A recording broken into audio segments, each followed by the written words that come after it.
పిల్లల్లో కనిపించే దగ్గు సమస్యకు చక్కని ఆయుర్వేద ఔషధం ఎలా తయారు చేయాలో ఇప్పుడు చూద్దాం.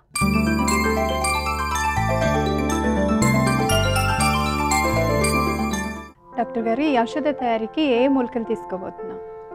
ఈ దగ్గు తగ్గించడం కోసమని మనం పిల్లలకి అంటే పిల్లలు వేసుకున్నా ఎటువంటి ఇబ్బంది లేకుండా సమస్య తేలిగ్గా తగ్గేటట్టుగా కొంచెం వాళ్ళ అంటే చిన్నపిల్లలకి అనువుగా ఉండేటువంటి మూలికలతో ఒక ఔషధం తయారు చేద్దాం.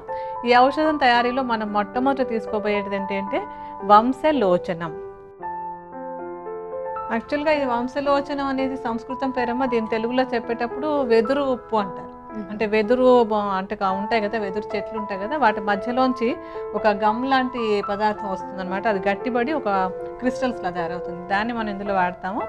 ఈ వెదురు ఉప్పుకి ఏంటంటే కఫదోషాన్ని తగ్గించేటువంటి గుణం చాలా బాగా ఉంటుంది.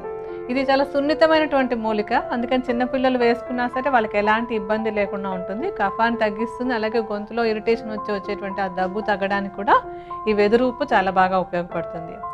కొంచెం మంచి కల్తీ లేనటువంటి వెదురు ఉప్పును సంపాదించుకొని దాన్ని మెత్తటి చూర్ణంలా చేసుకోండి. ఈ చూర్ణాన్ని ఒక 80 గ్రాముల పరిమాణంలో తీసుకోవాలి. 2 చెంచాల నిండా తీసుకోండి. సరిపోతుంది. ఇప్పుడు ఏంటంటే దీని తర్వాత మనం పిప్పళ్ళని తీసుకోవాలి. పిప్పళ్ళు కూడా ఏంటంటే కఫదోషాన్ని తగ్గించడానికి బాగా ఉపయోగపడతాయి. ఇలాగే ఏంటంటే కొంచెం కారంగా ఉండేటువంటి మూలికలన్నీ కూడా కఫదోషం తగ్గడానికి ఉపయోగపడతాయి. అయితే పిప్పళ్ళలో ఉన్న ప్రాధాన్యత ఏంటంటే కఫదోషాన్ని తగ్గించడమే కాకుండా ఇది వేడి చేయదన్నమాట. కొన్ని మూలికలు కొంచెం వేడి చేసేటువంటి మూలికలు ఉంటాయి. చిన్నపిల్లలకు కనుక వేడి చేయకుండా ఒక టానిక్ లాగా పనిచేసేటువంటి మూలికను మనం ఇందులో వాడుకుంటాం. పిప్పళ్ళు దగ్గు తగ్గించడమే కాకుండా శరీరానికి ఒక టానిక్ లాగా కూడా ఉపయోగపడతాయి. అందుకని చిన్నపిల్లలకి మనం ఈ పిప్పళ్ళని ఈ ఔషధంలో వాడుకుంటున్నాం. పిప్పళ్ళని ఏం చేయాలంటే యాజ్ ఇట్ ఈస్గా తెచ్చుకుని వాడేయడం కాకుండా కొంచెం మూకుట్లో కొద్దిగా నెయ్యి వేసి వేయించి, ఆ వేయించినది చల్లారిన తర్వాత దాన్ని అప్పుడు చూర్ణంలా చేసుకోవాలి. మనం ఇక్కడ రెడీగా చూర్ణం చేసి పెట్టి ఉంచాం, ఆ చూర్ణం తీసుకోండి. పిప్పళ్ళ చూర్ణాన్ని 40 గ్రాముల పరిమాణంలో తీసుకోండి. ఓకే అండి, తర్వాత ఏ మూలికని తీసుకోబోతున్నాం? ఆ పిప్పళ్ళ తర్వాత మనకు కావాల్సినటువంటిది యాలక్కాయలు. యాలక్కాయలు తేలికగా ఇంట్లోనే ఉంటాయి కనుక ఔషధం చేసుకోవడం తేలికైపోతుంది. యాలక్కాయలకు కూడా ఏంటంటే కఫదోషాన్ని తగ్గించే గుణం ఉంది. ఇప్పుడు ఈ దగ్గు తగ్గాలంటే కఫదోషం బాగా తగ్గాలన్నమాట. అలాగే ఎలర్జీలు అవి ఉంటే తగ్గించడానికి కూడా యాలక్కాయలు బాగా ఉపయోగపడతాయి. అలాగే ఏంటంటే దీనిలో ఒక సుగంధం ఉండడం వల్ల చాలా తొందరగా పనిచేస్తుంది అనమాట. మందు వేసుకున్న వెంటనే పనిచేయడానికి కూడా బాగా ఉపయోగపడుతుంది. అలాగే ఇంకా ఏంటంటే ఇందులో మనం వేసుకునేటువంటి మూలికలన్నీ కూడా దగ్గును తగ్గించడమే కాకుండా జీర్ణశక్తిని బాగా పెంచుతాయి. జీర్ణశక్తి బాగుంటే శరీరం తనంతట తను పనిచేసి సమస్యలు లేకుండా ఉండడానికి కూడా తోడ్పడుతుంది. సో యాలక్కాయలను ఓలు చేసుకుని చూర్ణంలా చేసుకోవాలి. ఇలా మెత్తగా చేసుకున్నటువంటి యాలక్కాయ చూర్ణాన్ని మీరు 20 గ్రాముల పరిమాణంలో తీసుకోండి. ఆ తర్వాత అది కూడా మనకి వంటింట్లో దొరికేదే దాల్చిన చెక్క.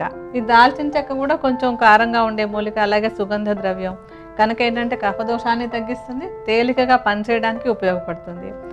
అలాగే ఇది కూడా జీర్ణ మండలం మీద పనిచేసి జీర్ణశక్తిని కూడా బాగా పెంచుతుంది.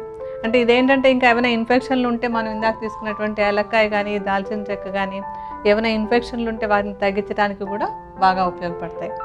దాల్చిన చెక్కను కూడా మెత్తడి చూర్ణంలా చేసేసుకుని దీన్ని ఏంటంటే ఒక 10 గ్రాముల పరిమాణంలో తీసుకుంటే సరిపోతుంది. ఓకే అండి, తర్వాత ఏం తీసుకోబోతున్నాం? ఇప్పుడు ఏంటంటే ఇంతవరకు మనం తీసుకున్న మూలికలు అయిపోయాయి. ఈ చూర్ణం తయారవడానికి ఈ మూలికలతో పాటుగా మనకి పిల్లలకి ప్రియమైనటువంటి పటిక బెల్లం కావాలి. ఈ పటిక బెల్లం ఏంటంటే కేవలం టేస్ట్ కోసమే కాదమ్మా, ఇది కూడా కఫదోషాన్ని తగ్గించడానికి. ఏంటంటే కొన్ని తీయగా ఉన్నప్పటికీ కూడా కఫదోషాన్ని తగ్గించే ఉంటాయి. అలాగే ఈ పటిక బెల్లానికి గొంతులోంచి వచ్చేటువంటి ఆ కఫ స్రావాన్ని తగ్గించి కాస్త సూదింగ్గా ఉండేలా చేసి దగ్గును తగ్గించడానికి బాగా ఉపయోగపడుతుంది. పటిక బెల్లాన్ని కూడా చూర్ణంలా చేసేసుకోవాలి. అయితే ఈ చూర్ణాన్ని ఏంటంటే ఇంతవరకు మనం తీసుకున్నటువంటి అన్ని చూర్ణాలకి సమానంగా ఒక 150 గ్రాముల పరిమాణంలో తీసుకోవాలి. అంటే ఎంత చూర్ణం తయారైందో దాంతో సమానంగా పటిక బెల్లం చూర్ణాన్ని కలుపుకోవాలి. ఇప్పుడు ఆ మిశ్రమాన్ని బాగా కలిపేసేయండి. మొత్తం పటిక బెల్లం చూర్ణాలన్నీ కలిసిపోయేలాగా.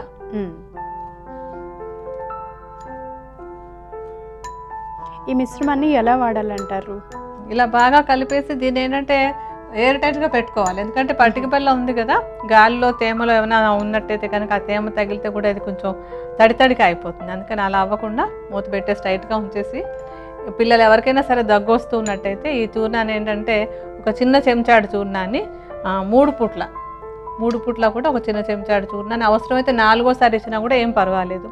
అయితే ఈ చూర్ణాన్ని ఏంటంటే పిల్లలు నెమ్మదిగా నాలుక మీద వేసుకుని చప్పరిస్తూ వేసుకోవాలి. ఒకవేళ పిల్లలు అలా చప్పరించలేరు అని అనిపిస్తే కొంచెం తేనె తీసుకుని ఈ చూర్ణ మిశ్రమంలో కొద్దిగా తేనె కలిపేస్తే అదొక ముద్దలాగా అయిపోతుంది, లేషన్ లాగా.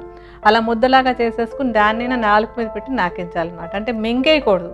ఈ చూర్ణాలను ఎప్పుడు కూడా నాలుక మీద చప్పరిస్తే అక్కడి నుంచే అబ్జార్ప్షన్ స్టార్ట్ అవుతుంది అది. అందుకని నాలుక మీద నాకించుతూ ఉన్నట్టయితే కనుక ఈ ఔషధంతో దగ్గు సమస్యను తగ్గించుకోవడానికి చాలా బాగా ఉపయోగపడుతుంది. ఎవరైనా వాడుకోవచ్చు, ఏ వయసు వాళ్ళైనా కూడా వాడుకోవచ్చు. పిల్లలు చంటి పిల్లలైనా సరే, కొంచెం 10-12 ఏళ్ళ వయసు పిల్లలైనా సరే ఎవరైనా వాడుకోవచ్చు దీన్ని.